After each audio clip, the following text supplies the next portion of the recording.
വാർത്തകൾ വിശദമായി. തൃശൂർ തളിക്കുളം ഹാഷിദ കൊലക്കേസിൽ ഭർത്താവ് ആസിഫ് അസീസിന് ജീവപര്യന്തം തടവ് ശിക്ഷ.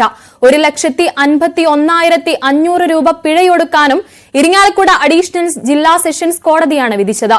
2022 കുടുംബ വഴക്കിനെ തുടർന്ന് അസീസ് ഷാഹിദയെ വാളുപയോഗിച്ച് വെട്ടിക്കൊലപ്പെടുത്തിയത്.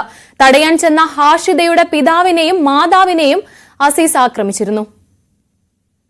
ഹാഷിദ കൊലക്കേസ് പ്രതി കുറ്റക്കാരാണെന്ന് കണ്ടെത്തി പ്രതിക്കുള്ള ശിക്ഷ ഇന്ന് കോടതി വിധിച്ചു. ബഹുമാനപ്പെട്ട ഇരിങ്ങാലക്കുട അഡീഷണൽ ജില്ലാ സെഷൻസ് ജഡ്ജി ശ്രീ വിനോദ് കുമാറാണ് പ്രതിയെ കുറ്റക്കാരാണെന്ന് കാണുകയും അതുപോലെ അദ്ദേഹത്തിനുള്ള ശിക്ഷ വിധിക്കുകയും ചെയ്തിട്ടുള്ളത്.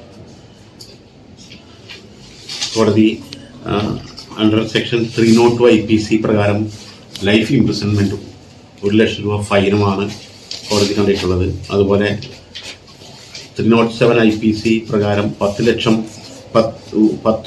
തടവും 10,000 രൂപ ഫൈനും, 498 പ്രകാരം 2 വർഷം തടവും, 449 IPC പ്രകാരം 5 വർഷം തടവും 2,000 രൂപ ഫൈനും, സെക്ഷൻ 341 IPC പ്രകാരം 1 മാസം തടവും 500 രൂപ ഫൈനും, സെക്ഷൻ 323 പ്രകാരം 6 മാസം ശിക്ഷയും 10,000 രൂപ ഫൈൻ, സെക്ഷൻ 201 പ്രകാരം 5 വർഷം തടവും 10,000 രൂപ ഫൈനുമാണ്.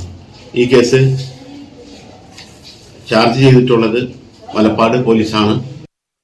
കേസിന് വേണ്ടി സഹകരിച്ച വക്കീല് കൊടുങ്ങല്ലൂർ സാറന്മാര്, വക്കീലന്മാർ, മലപ്പാട് പോലീസ് സ്റ്റേഷനിലെ പോലീസന്മാര്, തൃശ്ശൂര് മുനിസ് വക്കീല്, എല്ലാവരോടും വളരെ നന്ദി. ഞങ്ങളെ കേസ് ഇത്രയും നല്ല ഞങ്ങളുടെ മോൾ പോയതിന് പകരമൊന്നും ആവൂല. എന്നാലും ഞങ്ങൾക്ക് വേണ്ടി ഇത്രയൊക്കെ സഹകരിച്ച എല്ലാ സാറന്മാരോടും അമ്മമാരോടും ഞങ്ങൾക്ക് വളരെ കടപ്പാടും നന്ദിയുണ്ട്. വേണ്ടി വേണ്ട സഹായങ്ങളൊക്കെ എല്ലാവരും ചെയ്തു തരാം. പൊന്നു മക്കൾക്ക് ഞങ്ങൾ സുരക്ഷിതമായിട്ട് വളർത്തണം. അത് ഞങ്ങൾക്ക് ഇനിയുള്ള ജീവിതം. മക്കൾക്ക് വേണ്ടിയിട്ട് നല്ല സംരക്ഷണം കൊടുക്കണം. ഞങ്ങൾക്ക് അതിനുവേണ്ടി സഹായിച്ച എല്ലാവർക്കും വളരെ നന്ദി. തീരാത്ത നന്ദിയുണ്ട്.